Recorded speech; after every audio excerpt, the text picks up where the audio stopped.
Welcome to module number three, nutrition. So, you are what you eat. You must have heard this, right? You are what you eat. So, please don't think that I'm turning this into a science class. And I'm not. I'm trying my best to not turn into it. But you need to understand some things which are basic and that's fundamental for you to understand. Why? Because when you start looking at the food not as a food, but instead as calories, you will make better choices. You will make more high standard, high quality choices. Okay. You don't want to be the person who sits in front of the TV and eating shit and drinking a bunch of alcohol for a very, very long time and then feel crappy about it. You don't want to do that, my friend, because that's an addictive behavior. Once you get into that kind of a zone, that zone, it's actually pretty hard to get back. I'm not talking about the next day. I'm talking about it is so hard for you to break away from that behavior. You will not know it now. It will hit you years later. Even if you don't see, I'm not saying that doing it once or twice. I'm talking about long run. Okay. So I'm going to teach you a few things. I'm going to teach you about the diet, the best food, how you need to look at your food, and all that. Okay. So if you have emotional eating problem, if you have emotional eating problem, then there's a problem. Okay. I want you to be mindful about that. Emotional eating meaning you had a bad day at work, you come home and you just eat, or you go out and you just eat. Okay. You don't have a good, uh, let's say you didn't have good conversation with your wife. You just like, I don't know, you were fighting and stressed you out. Go eat, right?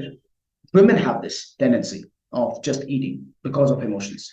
Okay. Going through a breakup, going through divorce, child disappointed you.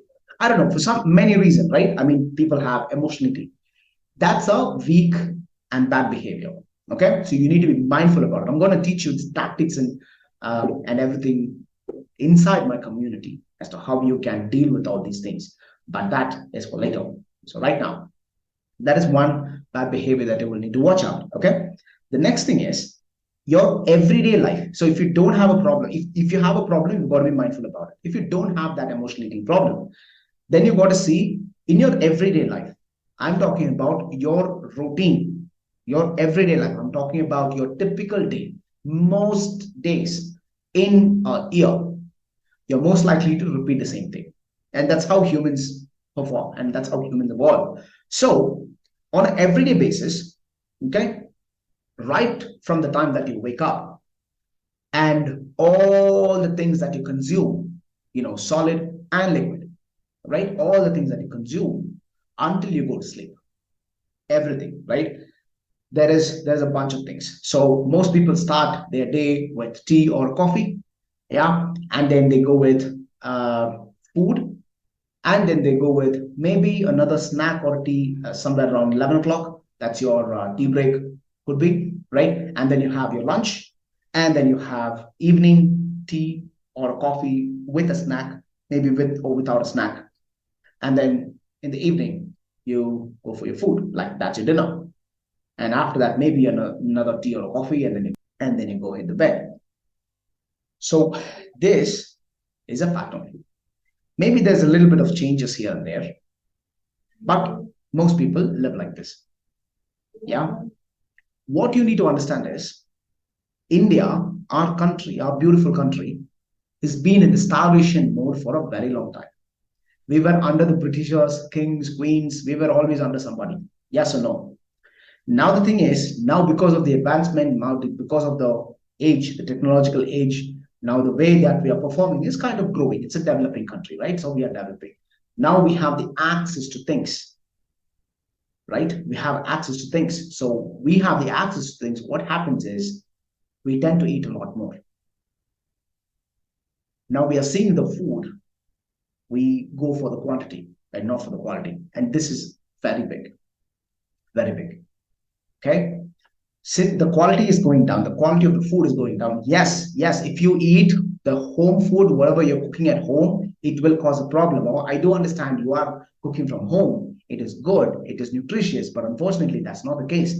Why? Because even if you're cooking from home, you're buying things from the outside. You're buying things from the grocery store. Yes or no? Right from the oil that you use, right from the way that you wash the rice, right? Or the way that you make your gravy, or the vegetable, the way you cook your vegetables. All of this, it's not only containing it. It doesn't only contain the actual calories of that particular food, but also additional empty calories. How many of us love gravy? We just drown the food in the gravy, right? What are they? Empty calories. It's almost like, I don't know, beer, empty calorie, alcohol, empty calorie, gravy is something like that. And that's what we are using most of the time. So it's not only the actual low quality food that we eat, be it chapati, be it rice, we're just eating a bunch of food, but also we are adding on to the empty calories already, which is already there. We are adding more on that, which is the gravy, or which is, I don't know, whatever, the seasoning or whatever that is.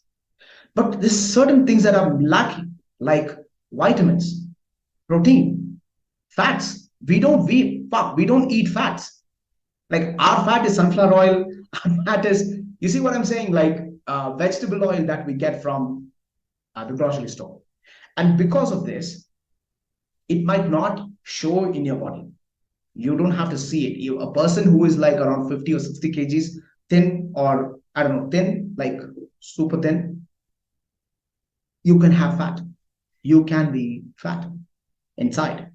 So fat plays a very big role. So the cholesterol that we're talking about is the fat. Okay. So fat is broken down into two categories, actually three, but let me just keep it very simple. Two categories: good fat, bad fat. That's all you need to know. Okay. The food that we eat. So people say if you eat rice, you become fat, right? Well, it is yes, and it's a no. But if you eat fat, you are going to get fat. Okay. Sunflower oil, that has a lot of calories. And rice in itself doesn't have calories. It has calories, but it doesn't have bad calories. But the problem is your body requires so much and you're eating so much. So whatever it is required to absorb, the body requires as a nutrition, it'll absorb. What happens to the rest? These will be converted into fat and it will be stored in your system. Some in your liver for emergency usage, that's called as glycogen, and the remaining, it will be converted into fat. So if you're a person who's always eating beyond what is required and this happens over and over again, you're getting fat. Okay. If you get like stressed, I'm going to be talking about stress, but if you're getting stressed, then again, your food or the existing system will be converted into fat. You are turning the whole thing into fat. Okay, so there is an in-depth thing that, like I said, I don't want to get into the science of the nutrition, but something that I want you to understand is you need to have a clear breakdown when you look at your plate every day, like breakfast, lunch, and dinner. When you look at the plate, it needs to have proportion. Proportion as in the perfect balance of carbohydrates, protein, fats, vitamins, minerals, fiber. This needs to be there. One of days you can have a mismatch, and that's fine, but most of the days you need to have this. Most of the times you need, not most of the days, but most times in every day, you've got to have this proportion. Okay. So it doesn't matter if you're a vegetarian, if you're non-vegetarian, it doesn't matter. This proportion is like super important. This is how you maintain a healthy diet. And most people, so-called doctors or even dietitians, nutritionists, like they don't understand this. Okay. Why? Because the moment if I say that you're not eating the right food that you cook at home, it will offend you. And that's why most people are not saying this. Okay. So you've taken the medical report, good, but I don't want you to go to the hospitals and doctors for a solution, at least not for these diabetes and cholesterol. Okay. So you've got to take very wise steps when you're going to proceed with this. Because the decision that you're going to take is either making you healthier or unhealthier, right? Every decision, every food, every move that you make is either going to make you healthy or it's going to make you weaker. And that's the power of nutrition. Okay. So what I have seen for people, it is pretty hard for them to maintain a pretty good nutrition, because pretty good diet or in their lifestyle is because they lack in a schedule. I'm busy. I need to travel. I had to travel. I have to, go here, go there.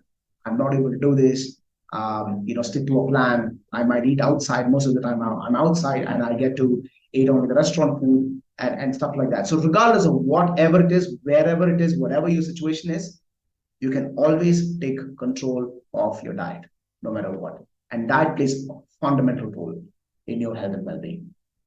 Okay, so that's with the nutrition. So overall, what you need to see is you need to have a protein that's going to be the building block, that's going to be the fundamentals. It's going to be the spinal cord of your food, of your diet. Okay, and then comes carbohydrates, which is used for your energy, and then comes the fat. So the idea for having the fat is to trick your body to say, hey, I've got the fat, so you can burn off the existing fat. This is how you reduce the cholesterol. Not many people know this. Okay, doing this alone, this particular strategy is so powerful. All right, so I will see you on the next video.